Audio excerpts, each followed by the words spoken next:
السلام علیکم۔ آج ہم بات کریں گے جو کل سیالکوٹ میں ایک سانحہ پیش آیا ہے اس کے بارے میں کہ کیوں لوگ جو ہے وہ اتنے جذباتی ہو جاتے ہیں، بغیر سوچے سمجھے، بغیر تحقیق کیے کسی بھی انسان کی جان لینے پر اتر آتے ہیں۔ جو کل واقعہ ہوا ہے وہ تو بڑا ہی افسوسناک واقعہ ہے، اگر اس کی جتنی بھی مذمت کی جائے وہ بہت ہی کم ہے، کیونکہ انٹرنیشنل لیول پر جو پاکستان ان پرٹیکولر اسلام کے بارے میں جو میسیج جائے گا، جو امیج بنے گا، وہ آپ سمجھ نہیں سکتے کہ اسلام تو ہمارا اسلام دین ہے ہی سلامتی کا، امن اور سلامتی کا، دوسرے کو ریسپیکٹ اور آنر دینے کا، دوسرے کو ٹالریٹ کرنے کا، نہ کہ دوسروں لوگوں کو ٹارچر کر کے قتل کرنے کا۔ جو سری لنکن انجینئر کسی فیکٹری میں، اسپورٹس فیکٹری میں کام کر رہا تھا، اور اسی کے ہی ورکر اسی پر جو بھی الزام لگا کر اور بنا انتظار کیے کہ قانون آئے گا، اس کو جسٹیفیکیشن ہوگی، before giving him any time to explain or justify, they punish him very cruelty۔ یہ کہاں کا انصاف ہے؟ ہم کس طرف اپنے آپ کو دھکیل رہے ہیں؟ ان پرٹیکولر پاکستانی قوم کیا کر رہی ہے؟ کیا اسلام کے نام پر یہ بڑا دھوکہ نہیں ہے، مذاق نہیں ہے؟ کیا اسلام یہ کہتا ہے؟ کہاں کا اسلام انہوں نے پڑھا ہوا ہے؟ کیا اسلام کو انہوں نے پڑھا ہے، سمجھا ہے یا نہیں؟ مجھے تو نہیں لگتا کہ انہوں نے کبھی اسلام کو دیکھا بھی ہے، سمجھا بھی ہے، پڑھا بھی ہے، تبھی تو اس طرح سے وہ لوگ جو ہے ریئیکٹ کر رہے ہیں۔ اور this is not the first incident, اس سے پہلے بھی کافی مرتبہ ہو چکے ہیں ایسے واقعات، جو آپ کو یاد ہوگا مشال خان ہو، یا سلمان تاثیر کا واقعہ ہو، یا اور بھی کافی سارے ایسے واقعات ہو چکے ہیں ماضی میں، مگر ہماری حکومت جو ہے ہر وقت صرف مذمت کر کے اور چند بیانات جاری کرنے کے بعد وہ خاموش ہو جاتی ہے۔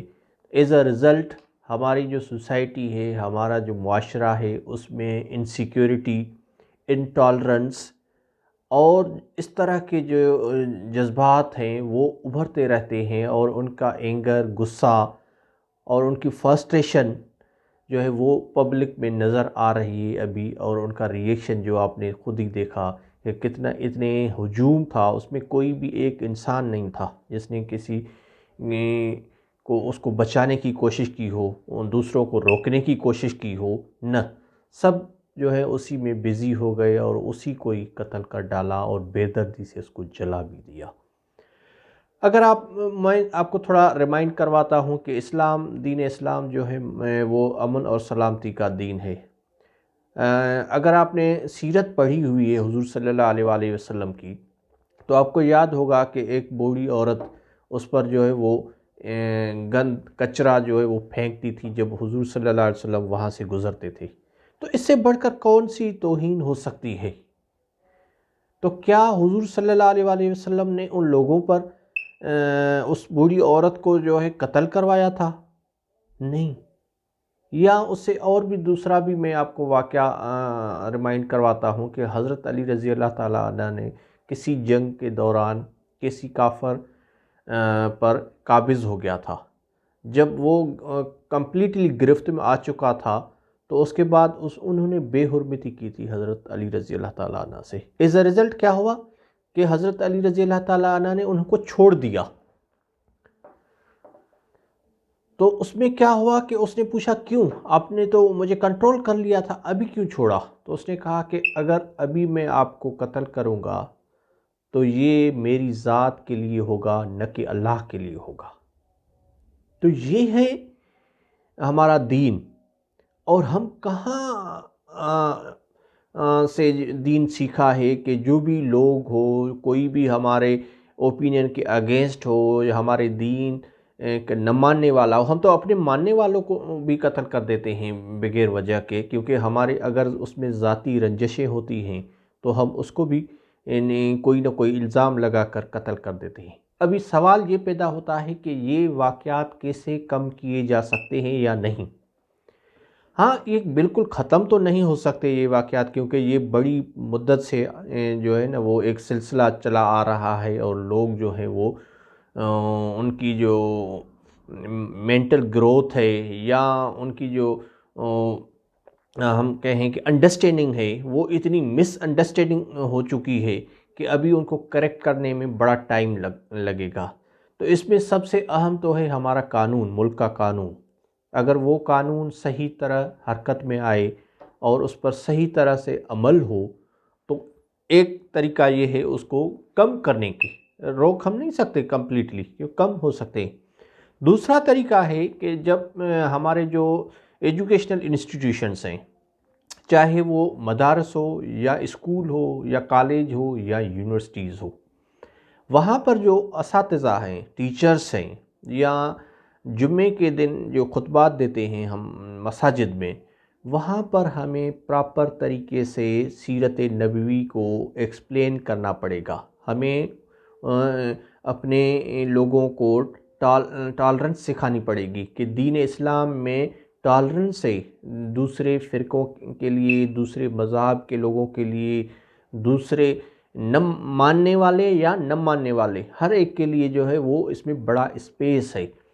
تو ہمیں کیا کرنا چاہیے کہ جو مدارس ہیں، جو خاص طور پر جو جمعے کے خطبات ہم دے رہے ہیں، اس میں جو ہمارا جمعے کا خطبات دیتا ہے مولوی صاحب، وہ اس طرح کے درس دیا کرے کہ بھائی اسلام جو ہے وہ سلامتی والا دین ہے، اسلام میں کسی کو قتل کرنا بالکل ہی حرام ہے، کیونکہ چاہے اس کا قصور ہو تو پھر اس کو آپ کیا کر سکتے ہیں، آپ رپورٹ کر سکتے ہیں، دین انویسٹیگیشن ہوگی۔ اگر وہ جسٹیفائی ہو جاتا ہے، اس پر وہ الزام ثابت ہو جاتا ہے، دین جو ہے وہ لا ہے ہمارے پاس، وہ اس کو پنش کرے گا۔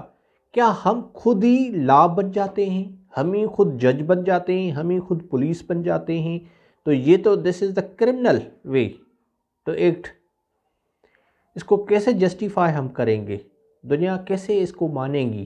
جو ہماری تصویر جو بن رہی ہے دنیا میں، وہ کیا بن رہی ہے کہ ہم ایکسٹریمسٹ ہیں، ہم اتنے جنونی ہیں کہ کسی کو موقع دیے بغیر بھی ہم اس کو وہاں ہی ڈیسائیڈ کر لیتے ہیں، ہم خود ڈیسائیڈ کر لیتے ہیں۔ کیا ہم کسی بھی مہذب معاشرے میں کسی بھی طرح یہ چیزیں کہیں برداشت ہو سکتی ہیں؟ کوئی ٹالریٹ کر سکتا ہے؟ Why we are doing this? ہمیں اس پر سوچنا چاہیے، ہماری گورنمنٹ کو سوچنا چاہیے، ہمارے علماء کرام کو سوچنا چاہیے، ہمارے اساتذہ کرام کو سوچنا چاہیے کہ یہ جو بے چینی ہے معاشرے میں، یہ جو انٹالرنس بڑھ رہی ہے ڈے بائی ڈے، اس کو کیسے کم کیا جائے۔ ایک تو طریقہ یہ ہے کہ اسکول میں ایجوکیشن اچھے طریقے سے دینی چاہیے، کہ وہاں ہمیں بچوں کو یہ سکھانا چاہیے کہ ہیومنٹی کیا ہوتی ہے، انسانیت کیا ہوتی ہے، دین اسلام کیا ہے، صحیح دین کا رخ ہمیں پیش کرنا چاہیے، نہ کہ اس میں جذبات بڑھا کر لوگوں کو نفرتیں بڑھا کر لوگوں میں نفرتیں بڑھا دیں۔ ہمیں محبت اور دین سکھاتا ہے، نہ کہ نفرت سکھاتا ہے۔ اگر ہم کسی بھی صحابہ کی زندگی کو اٹھا لیں، ہمارے پیارے محمد صلی اللہ علیہ وسلم کی زندگی اٹھا لیں، یا کسی بھی نبی کی آپ اگر زندگی اٹھا لیں، تو وہاں جو بھی ہوتا تھا وہ ریئیکشن طور ہوتا تھا، کبھی بھی ایگریسو نہیں ہوتا تھا۔ ہم کیوں ایگریسو بن گئے ہیں؟ جتنی بھی اسلام کی جنگیں حضور صلی اللہ علیہ وسلم کے دور میں لڑی گئی تھی، وہ ریئیکشن کے طور پر تھی، کبھی بھی ایگریشن کے طور پر نہیں تھی، کبھی بھی کسی پر حملہ آور نہیں ہوا تھا۔ مسلم جو ہوتا تھا گروپ، وہ کرتے تھے، وہ ڈیفینس میں ساری جنگیں لڑی گئی ہیں۔ تو کیوں ہم بھول گئے ہیں پراپر جو ہماری سیرت نبوی ہے، جو سنت نبوی ہے، ہمیں وہ پڑھنی چاہیے، اس کو سمجھنا چاہیے۔ ہمیں جو دین ملا ہے کتاب اللہ کی طرف سے، اس میں کیا ہیں دوسرے کے حقوق ہیں، ہمارے اپنے حقوق کیا ہیں، دوسروں کے ساتھ کیسا ورتاؤ کیا جائے۔ یہ اگر ہم دیکھیں گے، سمجھیں گے، پڑھیں گے، غور کریں گے، دین ہی ہم اپنے لیے بھی بھلائی چاہیں گے، دوسروں کے لیے بھی بھلائی چاہیں گے۔ تو میں اس کو اینڈ یہاں ہی کرتا ہوں کہ ہماری حکومت کی سب سے بڑی ذمہ داری ہے، وہ اس پر بالکل ہی جو ہے وہ متحرک ہونی چاہیے، جسٹ بیانات سے کچھ نہیں ہوگا۔